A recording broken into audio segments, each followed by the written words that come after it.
छत्तीसगढ़ राज्य निर्वाचन आयोग द्वारा आगामी नगरीय निकायों में होने वाले आम एवं उपचुनाव की घोषणा कर दी गई है। 20 दिसंबर को मतदान होंगे। इसके बाद 23 दिसंबर को मतगणना और निर्वाचन परिणामों की घोषणा की जाएगी। इस घोषणा के साथ ही इन सभी नगरीय निकायों में आदर्श आचार संहिता लागू हो गई है।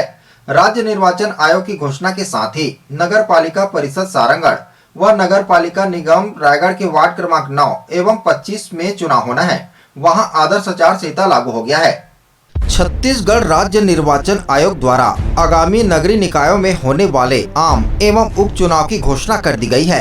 20 दिसंबर को मतदान होंगे। इसके बाद 23 दिसंबर को मतगणना और निर्वाचन परिणामों की घोषणा की जाएगी। इस घोषणा के साथ ही इन सभी नगरीय निकायों में आदर्श आचार संहिता लागू हो गई है। राज्य निर्वाचन आयोग की घोषणा के साथ ही नगर पालिका परिषद सारंगढ़ व नगर पालिका निगम रायगढ़ के वार्ड क्रमांक 9 एवं 25 जहां चुनाव होना है, वहां आदर्श आचार संहिता लागू हो गई है। इसी तारतम्य में ज्वाइंट कलेक्टर राजीव पांडे ने गुरुवार को सभी राजनीतिक दलों के साथ बैठक कर चुनाव आयोग के दिशा निर्देशों से अवगत कराया। बैठक में भारतीय जनता पार्टी और कांग्रेस पार्टी के कार्यकर्ताओं के अलावा जिला प्रशासन के अधिकारी व नगर निगम उपायुक्त भी उपस्थित रहे। रायगढ़ नगर निगम उपचुनाव में नामांकन प्रक्रिया 27 नवंबर को शुरू हो जाएगी। आचार संहिता के दौरान किसी भी राजनीतिक पार्टी जुलूस को या आम सभा करने के पूर्व जिला प्रशासन की अनुमति लेना आवश्यक होगा। सभी राजनीतिक दलों ने चुनाव आयोग के निर्देशों का पालन करते हुए चुनाव प्रक्रिया में भाग लेने की बात कही है।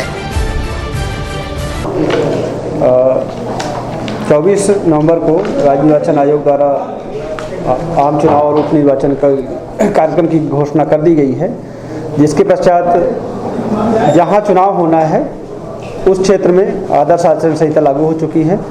अपने रायगढ़ जिला में सारंगढ़ नगर पालिका परिषद में चुनाव होना है और रायगढ़ नगर पालिका निगम में वार्ड नंबर 9 और 25 में निर्वाचन होना है।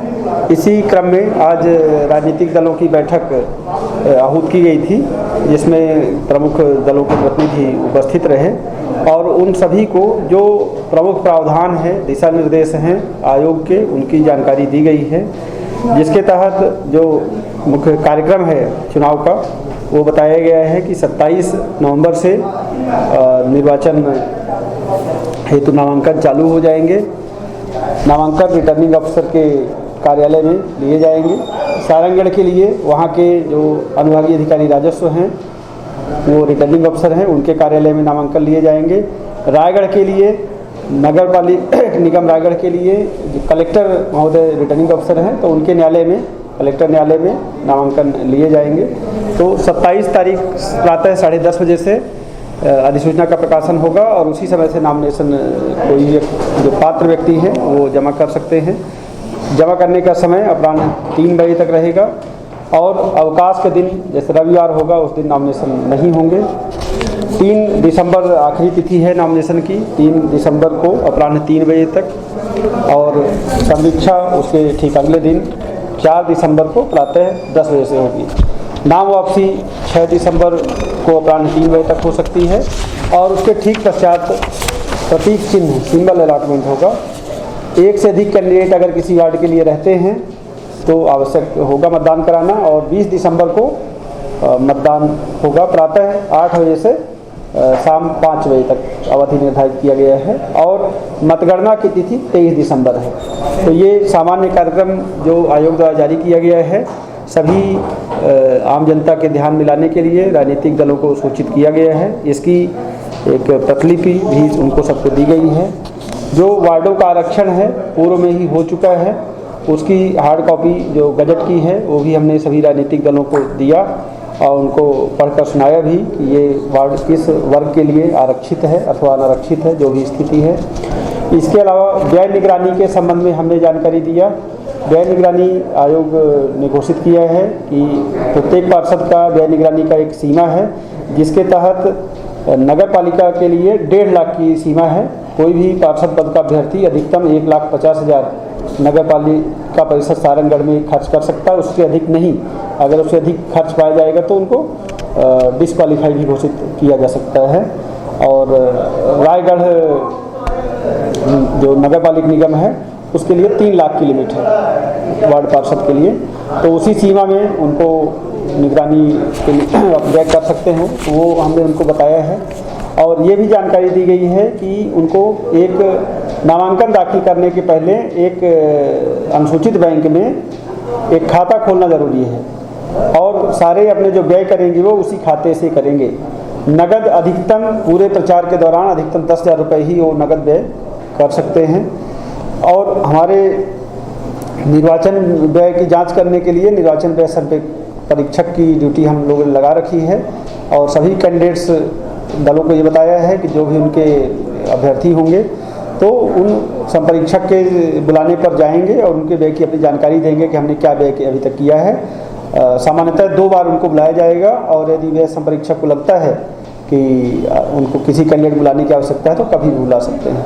तो ये सामान्य जानकारी सभी अभ्यर्थियों को दिया गया है, सभी राजनीतिक दलों को दिया गया है और 27 तारीख से अर्थात परसों से नामांकन प्रारंभ होंगे। इसके अतिरिक्त आदर्श आचरण संहिता के पालन के विषय में ही बताया गया है। कल कलेक्टर महोदय द्वारा सभी जिला अधिकारियों की बैठक लेकर के सभी अधिकारियों को आदर्श आचरण संहिता के पालन के लिए हिदायत दिया गया है। इसके अतिरिक्त राजनीतिक दलों को आज मेरे द्वारा जानकारी दी गई इसके विषय में कि आदर्श आचरण संहिता का पालन उन सभी को करना है। बिना अनुमति के रैली, सभा, जुलूस या लाउड स्पीकर का उपयोग वो नहीं कर सकेंगे और ये सब की अनुमति प्राप्त करने के लिए उनको संबंधित एसडीओ के कार्यालय में आवेदन करना पड़ेगा और एसडीओ से अनुमति लेने के बाद ही वो ऐसा कोई प्रचार इत्यादि का काम कर पाएंगे। हाँ, वार्ड नंबर 9 और वार्ड नंबर 25 रायगढ़ नगर में उपचुनाव होना है और निर्वाचन आयोग के द्वारा एक बैठक आयोजित की गई थी राजनीतिक दलों की। आज उन्होंने निर्वाचन के द्वारा जो संपन्न होना उसके बारे में जानकारी दी गई है और सारंगगढ़ में भी चुनाव होना है उसके संबंध में भी जानकारी दी गई है और निर्वाचन आयोग के दिशा निर्देशों का पालन करते हुए राजनीतिक दलों ने अपने भरपूर सहयोग करने का आश्वासन दिया है और संपन्न चुनाव हो जाए उसके लिए और भी कुछ दिया। ऑनलाइन भी फॉर्म भरना है जैसे जानकारी दी है इन लोगों ने और निर्वाचन के व्यय के बारे में जानकारी दी गई है। कैंडिडेट के लिए क्या क्या उसमें नॉर्म्स हैं उनके बारे में जानकारी दी गई है। तो सारी जानकारी को हम लोग फॉलो करेंगे और चुनाव संपन्न हो जाए अच्छे से संपन्न। निश्चित तौर पे चुनाव की तिथि घोषित होने पर राजनीतिक दल की सक्रियता बढ़ जाती है।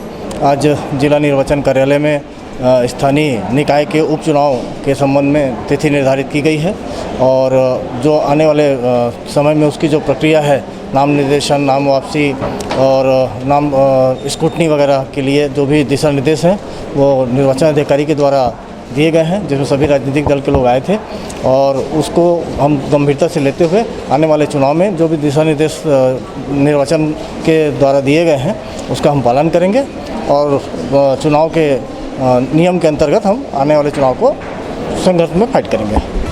रायगढ़ से सुरजीत कौर की रिपोर्ट, ACN 24।